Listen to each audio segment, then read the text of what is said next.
नमस्कार दोस्तों, मैं हूं आपके साथ हर्ष भारद्वाज। इस वक्त रूस यूक्रेन का युद्ध चल रहा है और यूक्रेन में पीएम मोदी का जाना दुनिया में चर्चा का विषय बना हुआ है।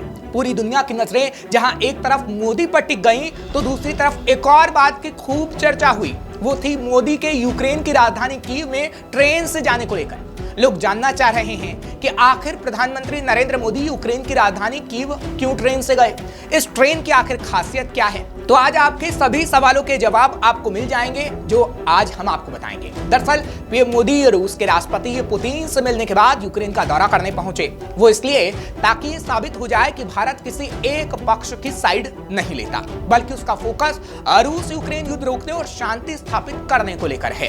पीएम मोदी पोलैंड से रेल फोर्स 1 ट्रेन से 10 घंटे की सफर करके कीव पहुंचे हैं। फिर 10 घंटे यूक्रेन से वापस पोलैंड पहुंचने तक का भी सफर करेंगे। अब उस सवाल का जवाब आपको देते हैं, जिसका जवाब आप जानना चाहते हैं कि पीएम मोदी ट्रेन से क्यों यूक्रेन का सफर कर रहे हैं। तो इसका जवाब यह है कि यूक्रेन और रूस के बीच इस समय युद्ध जारी है। सड़क या आसमान के रास्ते कीव पहुंचना आसान नहीं है। ड्रोन हमले हो रहे हैं, मिसाइलें दागी जा रही हैं, सड़कों पर जोखिम है, तो हवाई अड्डे बंद हो चुके हैं। ऐसे में सुरक्षा के लिहाज से प्लेन से सफर करना अनसेफ हो सकता है। इसी के चलते पीएम मोदी रेल मार्ग से रेल फोर्स 1 के जरिए यूक्रेन पहुंचे। रेल फोर्स 1 कोई साधारण ट्रेन नहीं है, बल्कि सुरक्षा के लिहाज से ये फुल प्रूफ ट्रेन है।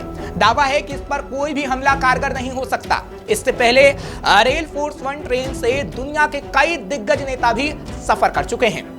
कई नेता कर चुके हैं रेल फोर्स 1 ट्रेन से सफर।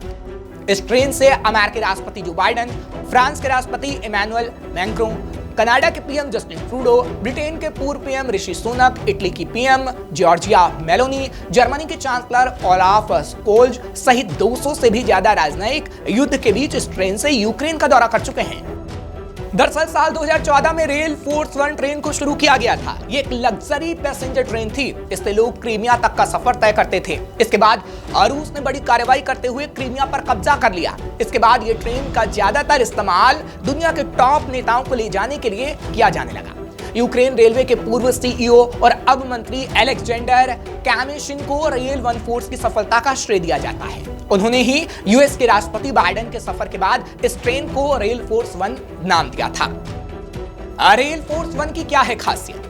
रेल फोर्स 1 ट्रेन सुरक्षा के लिहाज से अद्भुत तो है ही, साथ ही इसका इंटीरियर भी इसे बेहद आलीशान बनाता है। इस लग्जरी ट्रेन में गेस्ट की सुविधाओं का पूरा ख्याल रखा जाता है।